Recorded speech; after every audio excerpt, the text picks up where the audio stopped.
ایک بادشاہ کی عادت تھی کہ بھیس بدل کر لوگوں کی خبر گیری کیا کرتا تھا۔ ایک دن وہ اپنے وزیر کے ساتھ شہر کے ایک کنارے پر پہنچا تو دیکھا ایک آدمی گرا پڑا ہے۔ قریب جا کر اسے ہاتھ لگایا، اسے ہلایا تو پتہ چلا کہ یہ شخص مر گیا ہے۔ افسوس کی بات تو یہ تھی کہ لوگ اس کے پاس سے تو گزر رہے تھے لیکن اس کی لاش کو اٹھانا کوئی بھی گوارا نہیں کر رہا تھا۔ بادشاہ نے لوگوں کو آواز دی، رات کا وقت تھا، لوگ بادشاہ کو پہچان نہ سکے۔ بادشاہ نے آواز دی، لوگوں اس کو کیوں نہیں اٹھاتے، یہ تو بیچارہ مر چکا ہے، یہ بیچارہ مرا پڑا ہے، یہ جانتے ہوئے بھی تم اسے ہاتھ لگانا گوارا نہیں کر رہے۔ لوگوں نے کہا یہ بڑا ہی گنہگار شخص تھا، بدکار تھا، سیاکار تھا، خطا کار تھا، اسی لیے ہم اسے نہیں اٹھا رہے۔ خیر بادشاہ اور وزیر نے یہ لاش اٹھائی، اس کے گھر لے گئے۔ بیوی نے جیسے ہی خامد کی لاش دیکھی تو خون کے آنسو رونے لگ گئی، رو کر کہنے لگی، ہائے میں گواہی دیتی ہوں کہ میرا خامد اللہ کا ولی تھا، اللہ کا محبوب تھا۔ بادشاہ اور اس کا وزیر بھی ساتھ میں کھڑا اس کا رونا سن رہا تھا۔ بادشاہ کو اس بات پر بڑا ہی تعجب ہوا کہ یہ تو زانی شخص تھا، اللہ کا ولی کیسے بن گیا؟ لوگ اس کے گناہوں کی گواہی دے رہے تھے جبکہ اس کی بیوی کہتی ہے میرے شوہر اللہ کا ولی تھا، اللہ کا ولی کیسے بن گیا؟ بادشاہ نے کہا مائی ایک بات تو بتا، لوگ تو تیرے اس مرے ہوئے خامد کو برا بھلا کہہ رہے تھے اور تم کہہ رہی ہو کہ میرا خامد اللہ کا ولی تھا، یہ کیسے؟ بیوی نے کہا مجھے بھی لوگوں سے بس یہی توقع تھی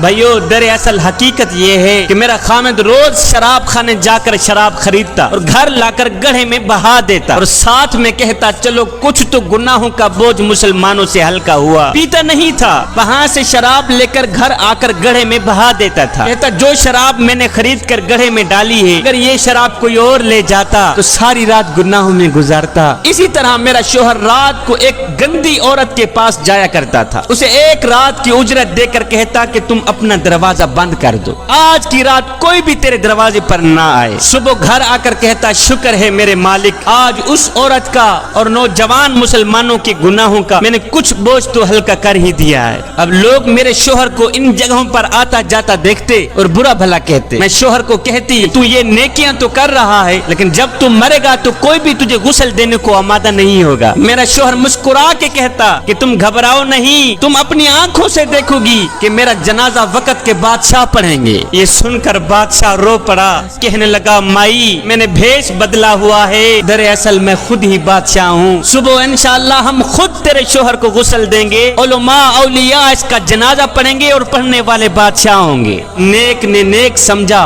بد نے بد جانا، مجھے جس کا جیسا ظرف تھا اتنا ہی پہچانا مجھے۔